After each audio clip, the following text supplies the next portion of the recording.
of the state of Maine Center for Disease Control and Prevention. I'm here today to provide everyone an update on all things COVID-19 related across the state of Maine for today, September 10th, 2020. Right now, across the state, there are a total of 4,760 cases of COVID-19, an increase of 26 cases from yesterday. Of those, 4,287 are confirmed, and an increase of 29 confirmed cases, and 473 are probable, a decrease of 3 probable cases since yesterday. At this moment in Maine, there are 11 individuals who are currently in the hospital with COVID-19, 7 of whom are in the ICU, and 3 of whom are on a ventilator.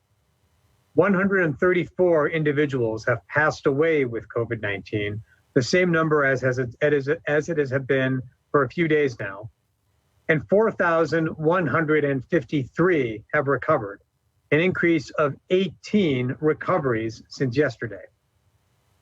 There is one new outbreak that I would like to report upon today. That is at the Heart Transportation Facility in Bangor, where there are a total right now of 4 confirmed cases.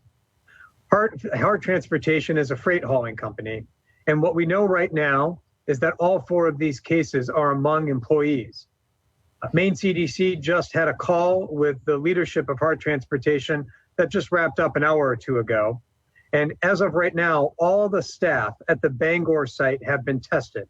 It's about 75 staff members. As we receive those test results, we'll know more about what the true nature of the situation is. As with all workplace outbreaks, one of the key questions that our epidemiology team tries to unravel is whether the workplace itself was the site of transmission or whether the workplace happens to be the area in which transmission that might have happened outside of the workplace just happens to have been detected. That's one of the key questions we're always trying to get to the bottom of as we look at any workplace outbreak setting, and that will be the roadmap that we follow with respect to Heart Transportation. I'd like to turn now to provide an update on everything going on in York County. Let's first start with some of the numbers overall. Right now in York County, there are as of the new cases today, there were 15 new cases of COVID-19 reported to Maine CDC just in the past 24 hours. To put that number in a bit of perspective, of the 26 cases of COVID-19 reported to Maine CDC that we are reporting out today, 15 of those cases were in and around York County. I'd like to provide just a little bit of a deeper dive into some of the epidemiological parameters that are at play right now in York County. At this moment, the positivity rate in York County alone is 2.1%. That's about 4 times as high as the statewide average, which right now, as I'll talk about in a moment, is about 0.55%. The rate in York County is 2.1%. Similarly, the rate of new cases of COVID-19 over the past 14 days is about 8 new cases for every 10,000 people in York County. Statewide, the average rate of new cases is about 2.66 for every 10,000 people over the past 14 days. So on both of those measures, positivity rate, as well as the rate of new cases, the incidence, York County raises significant epidemiological concerns. In addition, if we compare where York County is today, as compared to just 2 weeks ago, one incubation period ago for this virus, we see significant differences that are trending right now in the unfortunately wrong direction. 2 weeks ago, the positivity rate in York County was 1.3%. As I mentioned a moment ago, today it's 2.1%. In addition, 2 weeks ago, the rate of new cases in York County was 4.72 new cases per 10,000. Today, that number again is 8.04 per 10,000. For that reason, York County remains of significant epidemiological concern, partly because of the positivity rate, partly because of the high rate of new cases, and partly because of the continued presence of several multifocal outbreaks across the county. Related to those outbreaks is the outbreak that we are tracking and am deeply involved in with respect to the events at the wedding in Millinocket on August 7th. Overall, statewide, there are now 161 cases connected to that outbreak. That's an increase of 3 cases since I last reported to you on Tuesday. All 3 of those new and additional cases are among residents and staff members of the Maple Crest facility in Somerset County. The other case counts for, say, the York County Jail remain as they had been and were on Tuesday. I'd like to turn now to a brief update on the statewide testing rates and testing metrics. Based on 4,186 PCR tests reported to Maine CDC, yesterday's one-day point positivity rate was 0.88% statewide. That brings our 7-day positivity rate for PCR tests to about what it was on Tuesday, which is 0.55%. To put that number in a national context, the nationwide PCR positivity rate is now approximately 5%. Similarly, testing volume is about where it was on Tuesday, which is to say about 350 tests for every 100,000 people in Maine. Again, to put that number in its national context, the national testing volume is 218 tests for every 100,000 people. And again, the rate in Maine is about 350 for every 100,000 people. I'd like to close today by taking a look back over the last 6 months. It's been almost 6 months to the day since Maine first recorded our first case of COVID-19. During that time, all of us statewide have grappled with innumerable changes to the way that we live, to the ways that we work, and to the ways that we socialize. For individuals who have chronic medical conditions, be they high blood pressure, heart disease, or substance use disorder, the challenges in their lives have been amplified tenfold because of COVID-19. I think we all recognize that going to your doctor isn't what it used to be. Going to the pharmacist isn't what it used to be. Talking with your counselor isn't what it used to be. Notwithstanding the advances and the rapid adoption of telemedicine, COVID-19 has been hard on all of us, but especially those for whom things were hard to begin with. Simply put, supporting each other isn't what it used to be. On top of that, we, all of us, are looking for ways that we can do more. So today, in recognition of the challenges that so many across Maine are facing across the state, with challenges like substance use disorder and other behavioral health concerns, coupled with the fact that we all want to do just a bit more, I'm asking everyone today to take some time to reach out to someone else today who may be struggling, to be that source of support that for many is difficult to come by these days. To be honest with everyone, in my own life, I have a tendency to just say, that person that I'm worried about, they'll call me if they need help.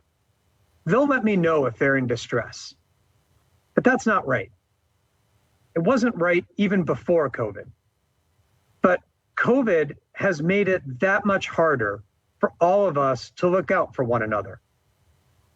The natural interactions that we used to have before COVID forced us apart make it less likely that we can look out for each other, that we can detect the subtle signs that someone may be struggling. Being apart in the way that we have all had to be has made it harder to reach out to people to help them. It's also made it harder for folks to reach out for help. So what I'm asking you today to do is to reach out with help. Make a call. Text someone that you think might be struggling. What I think is really important here is to recognize that as you're doing this, you don't have to have a solution. You don't have to be the cure. You just have to show that you care. That alone, that simple effort of expressing concern and reaching out may literally be the difference that someone who is struggling needs. It may literally be that ray of hope for somebody who is not sure what direction their life may need to go. This is something we can all do today. As soon as we're wrapped up, all I'm asking is that you identify someone in your life and take that step to reach out to them with an offer of help. With that, I'd like to turn things over to our colleagues in the media. And today's first question goes to Steve at WMTW.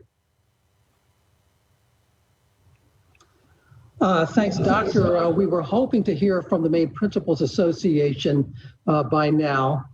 We have not about the guidelines, but one question, considering what's happening in York County, should perhaps York County right now be considered to have different guidelines than what's happening for the rest of the state? Steve, I think the school guidance documents themselves, which govern not just in classroom education, but also provide an overall assessment of the risk for any type of activity around schools, I think those provide insight into this question, which is to say, where the level of COVID-19 has moved from green to yellow as it has in York County, any activity, be it in classroom education or in this case, organized school sports, comes with an added risk. Now, how that is operationalized at the school level depends quite a bit on what sport we're talking about and the nature of practice, the nature of competition, and how much distance can be introduced. But the same epidemiological concerns that moved us to move York County into the yellow category as it relates to in-classroom education apply with equal force when we talk about any other extracurricular activity, be it sports or any other after-school one. I'm going to turn now to Patrick Whittle at the AP. Thank you very much. Kind of thinking on my feet here because that was actually also my question. I would like to know though if there's what exactly the Maine CDC's role to play is when we do have these guidelines, because this is sort of something everyone is watching very closely, and will obviously play a big role in what the school community is like going forward. Sure thing, Patrick. Let me first start by saying, as all of us that are involved, we simultaneously recognize concerns around COVID that many members of the community have expressed, healthcare providers, parents, families, who have expressed concerns around school sports as it relates to COVID. We simultaneously recognize the value of school sports as expressed to us by also groups of parents, educators, coaches. So we are, of course, trying to make sure we're adequately balancing all of those viewpoints.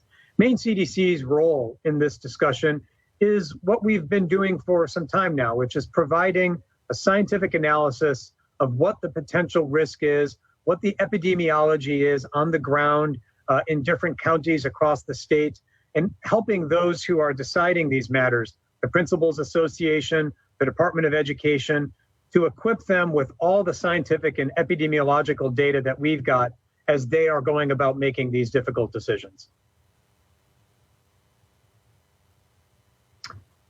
I'm going to turn now to Patty White at Maine Public.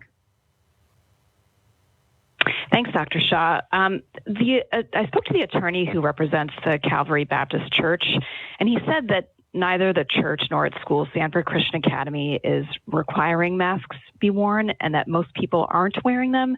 I just want to get your reaction to that. And you've said that the expectation is that state protocols are followed. So what's the next step to ensure that they are? Thank you for that question, Patty. We, again, as we move through working with entities, we do set forth expectations around not just what the guidelines are, but our expectation that they be complied with. I've heard the report that you noted about Sanford, about Calvary Christian, as well as the school attendant to it.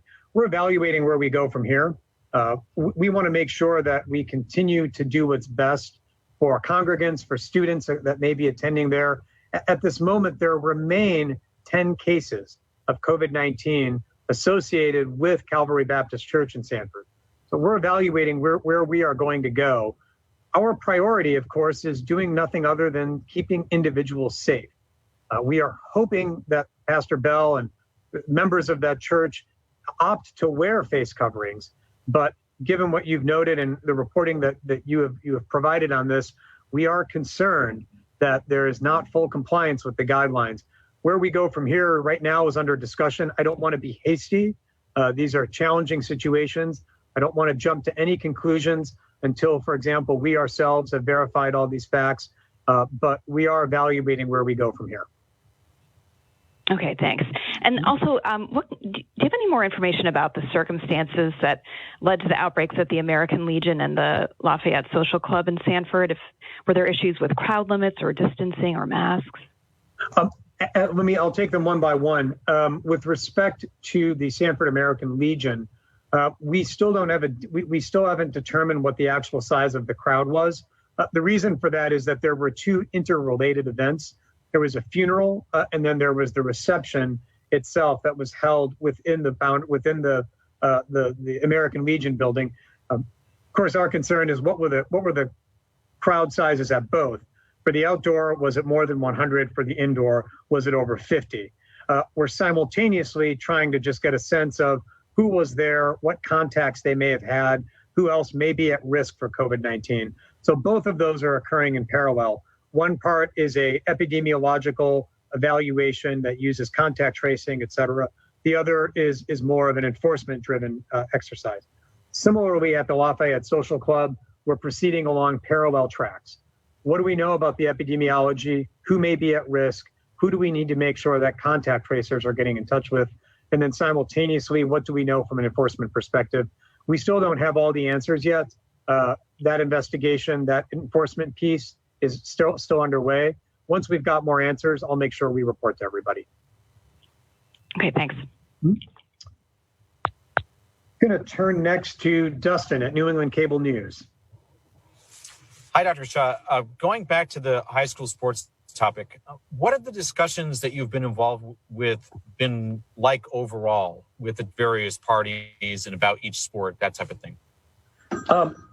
My apologies. My role and the role of Maine CDC has really been focused on providing background epidemiology as well as some of the scientific analysis around, say, when to wear masks, under what conditions it's appropriate to do so, what sort of distancing requirements may be best for different sports, things of that nature. So the nature of the discussions that I have been involved with have been entirely scientifically driven and scientifically based. It really has been more of an effort led by the Department of Education, Commissioner's Office at DHHS, and the Principals Association that have taken that information and moved on to the next step about what the recommendation should be. So what does science say about, different types of sports? I mean, could you talk a little bit about science that we do know around football specifically, or around golf, or around volleyball, more of these individual sports? Mm-hmm. Sure. So as your question suggests, Dustin, the risk profile for different sports varies, and it varies along the same factors that we are all used to hearing about nowadays. How densely are people packed together, and for what period of time? So sports like golf and staggered starts on cross country are a much different set of criteria and risk factors than, say, football, which by definition involves folks crunched down in a small space for cumulatively a longer period of time. Thus the risk exists on a spectrum, with some sports being on one end of the risk spectrum and other sports like football and others being on the other end. The other thing that we think about from an epidemiological perspective is what has the experience been with other organized sports activities as it relates to COVID-19. And here we look not just to other states for their schools, but other entities overall, colleges, universities, to see what types of experience they've had with COVID-19. So for example, with sports like baseball, basketball, and football, there have been notable outbreaks associated with sports teams at the collegiate level. Was COVID-19 transmitted during practice or the games? It's unclear. Was COVID-19 potentially transmitted in the locker room or on the bus to practice or to a game? Possibly. We're trying to get a better sense of all of those risk factors. It's sort of similar in that respect to a workplace outbreak. Was COVID-19 transmitted elsewhere and just detected among other members of the team? Or were the team sports activities themselves vectors for transmission? Based on my conversations with colleagues in other states, it appears to be a bit of both in different schools. So we try to provide, as others are having discussions around school sports and the policy, our role is to provide the scientific backdrop as those policy decisions are being made. So what's the biggest thing that you don't know about sports right now that you wish you did know? I think the biggest scientific question is just what I noted, which is, are school sports themselves, by sports I mean, I'll frame it this way. It's not, when we talk about sports, we are not just talking about the game that might be played between two schools. There's so much more that goes into school sports on top of, before, and after that one game. It's the practices, it's the locker room, it's the bus ride. It's all of those things that go into that. One of the big scientific questions is whether transmission, say at the collegiate level, where we've got a little bit more data, has that occurred around the sports themselves, the practice, the bus ride, the locker room, the game, or was it related to other congregation outside of the organized activity? In conversations with my colleagues around the country about this issue, what they've reported to me based on their work on these issues at their colleges is that it seems to be both. That's how science goes. It won't be for a while until we've got more data before we can definitively say where transmission is occurring related to sports. But that's a question that I think if we had more data around would really help refine our analysis. One last overall question that's related to what you just talked about. Are we in a moment of stasis in learning about COVID-19? Are we learning a lot every day? And are we learning enough to make policy changes as much as, at least as much as you would want to know day by day? Sure. The answer here, Justin, is that the rate of change with respect to what we know about COVID-19 as a scientific matter is the rate of change is exponentially growing. What we know about COVID-19 today versus what we knew a week ago, to say nothing of 6 months ago, is exponentially different. I can't think of, in the modern era, any other disease where we have learned so much about in such a little time. And so that rate of change, that rate of scientific inquiry continues. What's interesting about COVID is it's a good example of how scientific progress occurs. There is a notion that progress on COVID comes through blockbuster studies. What we see on Twitter that's trending. Sometimes I'm even part of this, where I find a notable study and I tweet about it. It gives the impression that scientific understanding advances in fits and starts. As you said, Dustin, a period of stasis followed by a rapid expansion of change. That's really not how scientific progress occurs. It occurs gradually in a stepwise fashion. Every day there are more publications than there were yesterday. And we learn about those again, in stepwise fashion. That's how science changes. There are sometimes explosions of knowledge, but for the most part, science is a gradual process. It's less about punctuated articles that come out and rather about a gradual rate of change. That's how COVID-19 has been. In this setting, though, that rate of change has been dramatic. We, again, learned so much more today than we did just yesterday. That's what distinguishes COVID-19 right now from other scientific inquiries. We're still learning an amazing amount about it, for example, on the front around vaccinations and immunity. So I wouldn't say in that respect there are major policy questions that are unanswered because of our lack of knowledge. Should we know more? Can we know more? Of course. We're going to know more tomorrow than we do today, but that rate of change has not really slowed down. I'm going to turn now to Amy Brown at WERU. Thanks, Dr. Shah. Did Trump's downplaying of the severity of the virus early on in any way impact Maine's preparedness? Not at all. Okay. And does the Maine CDC have any enforcement authority at jails and prisons in the state? The primary enforcement authority for jails, especially prisons, lies with the Department of Corrections. So CDC can't go in and enforce if they're not following the governor's orders on masking or? Primary enforcement authority there lies with the Department of Corrections. Okay. Can I ask one more quick one since those were very brief? Mm-hmm. A listener asked what the status is of PCR saliva testing and whether the Maine CDC lab has the capacity and the ability to process those if and when they become widely available. Well, the key that the key to that question, Amy, is what you ended on, which is if and when they become widely available. There are at least 2 saliva tests that have received emergency use authorization from the U.S. FDA. One of them is run out of a laboratory associated with Rutgers University. The other was developed by scientists at Yale University. The one that's been developed at Yale has not, the reagents that are widely used for that haven't been made available. And the one at Rutgers is primarily now being done at a proprietary laboratory. So right now at this time, I think the key there is the if and when they become widely available.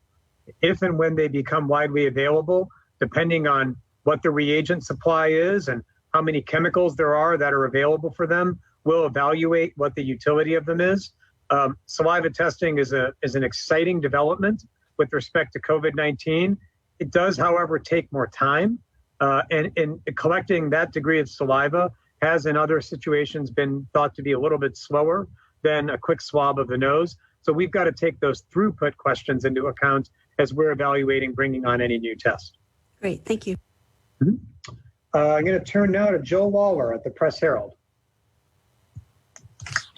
Yes, hi. On the testing expansion, has that primarily been the swab and send sites as the reason for the testing expansion, or are there other factors? And can you explain what the other factors are for why testing has improved?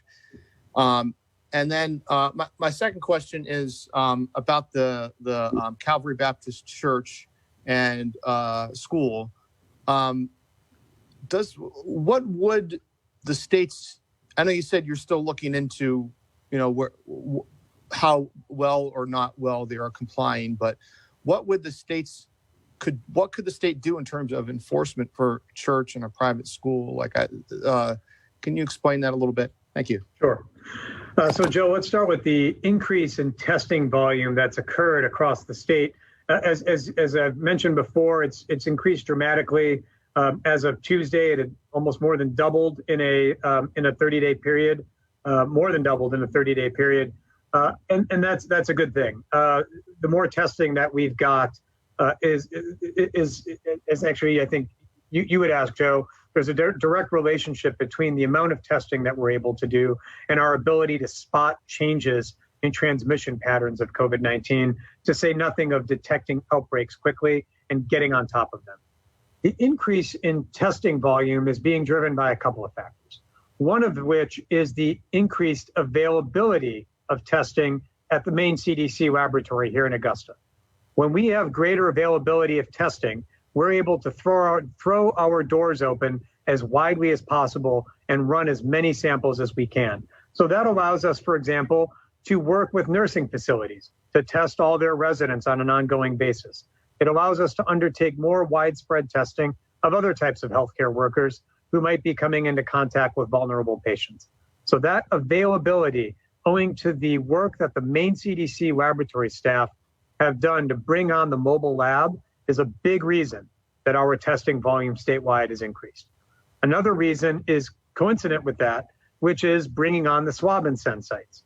That also, those sites mean that individuals across the state of Maine can get tested if they've been exposed to COVID-19, or if they work in a setting where they could be coming into regular contact with others who might have COVID-19. Those swab and send sites are now open and operational across the state. Those sites send their specimens to the Maine CDC lab, and thus another reason there is the swab and send sites. Those are, I think, the two primary factors driving the increase of testing volume. A third is the testing that colleges and universities are doing, as they are going through their processes of testing students who are arriving on campus on an occasional, on a frequent basis. Those results also get reported to Maine CDC and are also reflected in our numbers. Not all of those tests are being reported electronically. So if anything, the numbers that I've reported right now are something of an undercount. And then, Joe, you asked about potential enforcement actions with respect to Calvary Baptist Church and the school associated with it. Joe, I don't want to speculate as to what we might do or what we, in this situation. Really, I think it's important not to rush to hasty judgments or conclusions. Our focus right now is on getting all the facts and making sure that we know what they are as we go into evaluating our next steps. I'd rather not speculate or hypothesize about what we might do. Right now, I really don't want to be hasty. I want to get the facts first. I'm going to turn next to Rebecca Stefanski at News Center. Hi, Dr. Shah.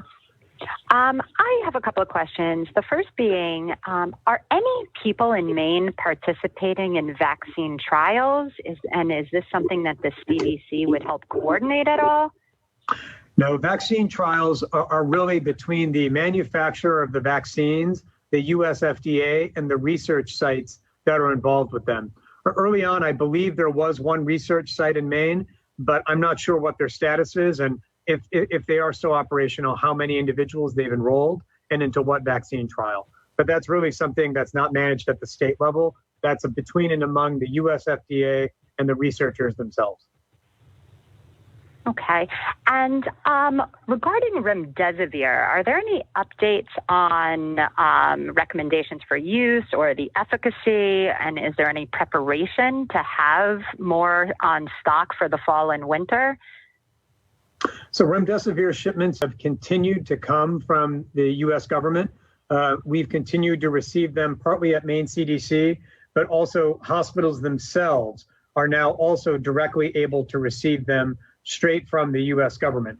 The data around remdesivir's efficacy haven't really changed too much or not materially since over the summer. That is to say, there are good data to suggest that they can reduce, for example, the number of days that someone is in the hospital. But as of right now, there haven't been great data to suggest any differences on things like the overall mortality or the fatality of the virus. There's still a lot of trials that are underway using remdesivir in different preparations along with other drugs to see if there's a way to augment the efficacy of remdesivir in patients who are hospitalized, as well as to see if there's ways to use remdesivir to potentially even keep patients out of the hospital. That's been a challenge because remdesivir is administered intravenously. But if there was a way to change the formulation so that it could be used to help people at home, that could potentially even keep more people out of the hospital. So that's kind of where the state of the science is around remdesivir. Supplies of the drug have increased significantly since this summer. So although there are some states that have experienced momentary or temporary shortages, we have not received reports from healthcare providers in Maine reporting that they would like to use the drug on a patient and have not been able to find it. We have received no reports of that nature. Okay, and I just have one last question. I just wanted to get your take on the president knowing privately that COVID was transmitted through respiration and it was deadly no later than February 7th, and 3 days later held a rally during the primaries in New Hampshire, a full packed arena, or anywhere in the country, really, but specifically so close to home, it brings it home for us. Do you have any opinion or what your take on this whole thing is? My take is that that's not how I do business. The way I do business is to figure out what the science is and be straight, honest, and transparent with everybody about what we know, when we know it, and what we're doing about it. Okay. Thank you, Dr. Shah. You bet. I'm going to turn next to Charlie at the BDN. Hi, Dr. Shah. Thank you. My first question is about York County generally. I'm curious, do you think that how much of the worrying trends that we're seeing there is from the August 7th wedding? And, do you think even without that wedding, we would still be seeing some of those trends? Very, very good question, Charlie. Difficult for me to speculate. It's a good question. It's an interesting one. It's an interesting counterfactual. And perhaps in a parallel universe somewhere, that scenario is playing. This answer is, it's difficult to say. What I can say right now is that of the cases in York County, 83 of them are associated with the York County Jail. That's 74 confirmed cases and 9 probable cases.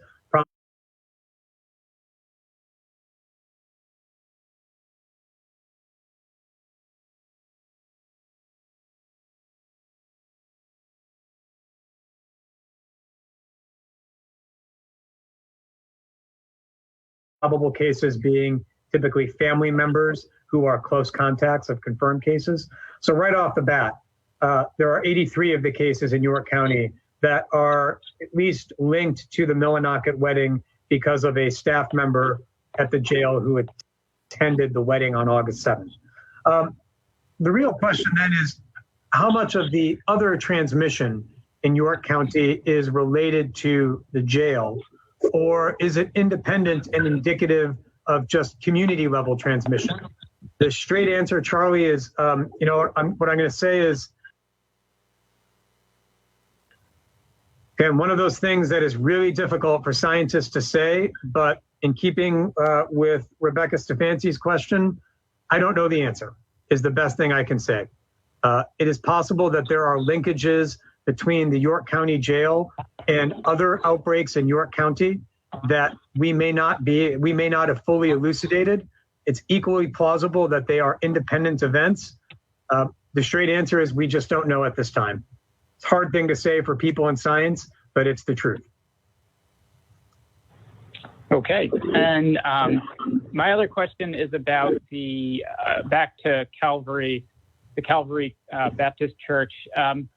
Do you have any numbers on how many tests have been done of people there and how many church members have declined tests? And similarly, do you have any information on whether how many people have been cooperating versus not cooperating with contact tracers? Sure. On the testing piece, Charlie, we don't really track down to or I don't have right now, I should say, the numbers around how many people at the church have agreed to be tested versus agree or declined to be tested by their primary care provider, so on and so forth. In any outbreak setting, we recommend that anyone who is potentially exposed, let alone was a close contact, we recommend universal testing in those settings. So we can try to see if we've got better data around the uptake of that testing. I don't have it right now with me. Now, with respect to contact tracing, cooperation among members of the church around contact tracing has been good. We've been able to detect additional cases. That's one reason last week the case count jumped from 5 to 10. And so we appreciate the cooperation of members of the Calvary Baptist Church for their working with us around contact tracing. Okay, thank you. I'm going to turn to Morgan at WABI next. Hi, Dr. Shah. Thank you for taking my questions today. Despite what is announced about sports today, I just want to ask you, do you think it's safe to have sports, for schools to have sports this year? Morgan, one thing there, which is when we think about sports, sports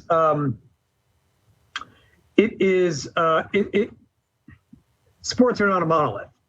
And so the safety of any particular activity really depends on the nature of the activity and the circumstances in which it is being done. So even some activities that we might have thought typically would be, quote, risky, can be done in a safe manner, provided folks are wearing masks and distancing. The same applies with sports. I think the way that I think about sports is that the safety of after-school sports, as well as a lot of other extracurricular activities, exist on a spectrum. Some sports are inherently going to be safer than others. Again, things like golf and staggered start cross country. Then you move into sports where there's more close contact, things like tennis. And then all the way up to sports where they are almost typified by their close contact, things like football. There's no single answer. It really does depend on the sport. But the other thing I'll mention is that even for somewhat less risky endeavors, there are all of these other features that are attendant to them, like being together in the locker room, being on the bus together, things of that nature, that we also have to take into account. And for many sports, those are fixed, irrespective of the sport itself. Locker room activity is locker room activity. Being on a bus going to a traveling match is being on a bus going to a traveling match. Doesn't matter what type of activity you're doing. So I hate to go in sort of in this direction, Morgan, but there's not a single answer, and that's because there's not a single sport. And there are so many other factors around that. There are ways to do risky things safer. That's one thing we found during COVID-19. I know that the Maine Principals Association, the Department of Education have had productive conversations around ways to take somewhat riskier activities related to school sports and make them that much safer. And that's really got to be the goal right now. Are there any single sports, I know you kind of talked about this earlier, are there any single sports you would suggest to not be played this year because they just cannot be done in a safe manner? I don't think it's about what should or should not. I don't think it's about singling out specific sporting activities. I think it's about appreciating that they all exist on a risk spectrum, and then taking those that have a higher risk and putting adjustments into place to make them less risky. This might include adjustments to literally what's going on the field. It might include adjustments to the way in which travel happens and the distance that travel happens. It might include adjustments to the ways that practices happen. So I don't think it's about any particular sport. I think it's about taking all of them into account and determining which of the features of those sports might make them riskier and then modulating the activity accordingly. Thank you. I'm going to turn to Brooke Riley at ABC 7 next. Thanks, Dr. Shah. Can you elaborate a little bit on the next steps that you guys are taking at Heart Transportation? Sure. The next immediate step is to get all the test results in. We've just opened the investigation and testing has been underway. So the most immediate thing is to get the test results of the 75 individuals that have been tested. Right now, we're aware of 4 cases. But again, first thing to do is get the full picture of what's going on. And that's what we accomplished via universal testing. From then, the question is to match up individuals who have been positive to try to figure out what their common exposure may have been. Did they all work on the same shift? Were they all in the same meeting together?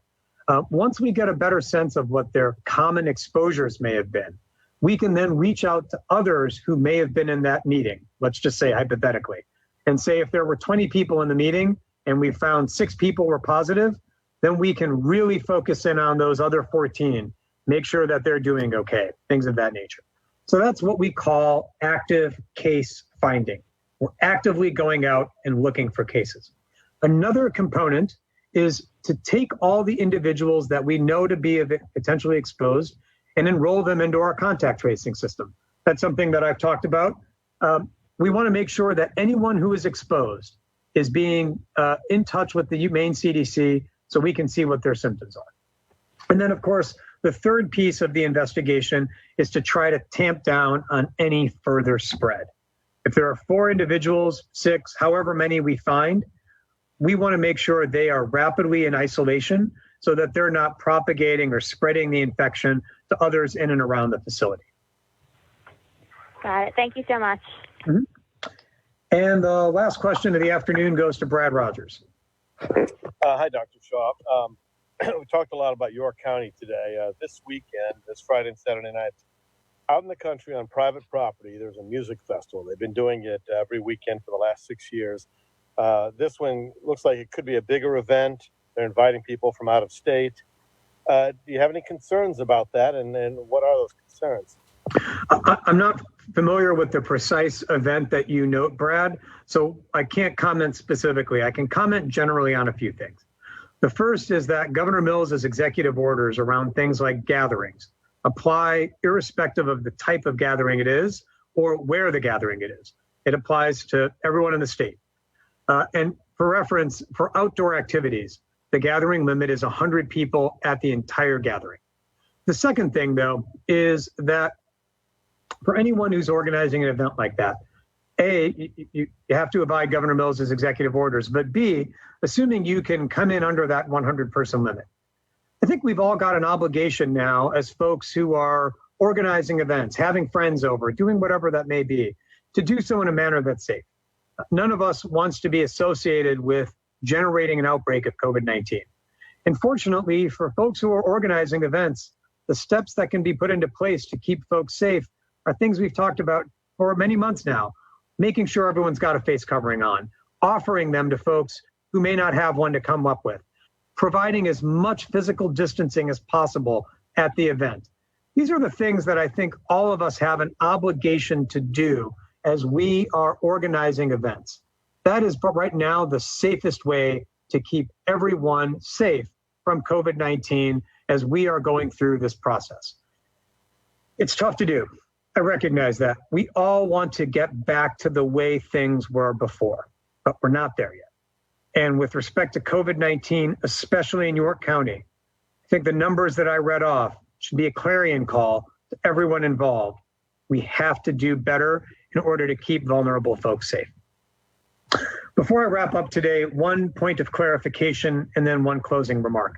I mentioned earlier that we do not yet have all of the results that are being reported electronically from testing done at colleges and universities. I was not precise enough in my comment there. Just to be clear, for clarification, we receive positive test results from colleges and universities right away. There is no delay in those. What I was referring to was the reporting of negative test results. Those negative test results, of course, go into our cumulative totals and are part of how we calculate what's going on in the state. But for the avoidance of all doubt and for clarity, I misspoke, and I wanted to clarify that we get positive test results from colleges and universities immediately. It's the negatives that I was referring to. And finally, to close on the note that I raised earlier, these are difficult times for all of us. They remain difficult, recognizing that they have been difficult for so many for so long now. The difficulties that have been brought on by COVID-19 pose added challenges. And for individuals who are struggling, whether it be with substance use disorder, other behavioral health concerns, reaching out for help is more difficult now than it was just a few months ago. But you, each and every one of us, can be the person that reaches out with help. I ask you before the close of today, take a moment to reach out to somebody in your life who you think might be struggling. Please don't wait for them to be the one to reach out to you. You can do something today, tangibly, that will help out someone who is in need and who is struggling. I ask you not to wait any longer. So with that, I thank everyone for your time today. As always, please be kind and take extra care of one another. We'll talk again next week.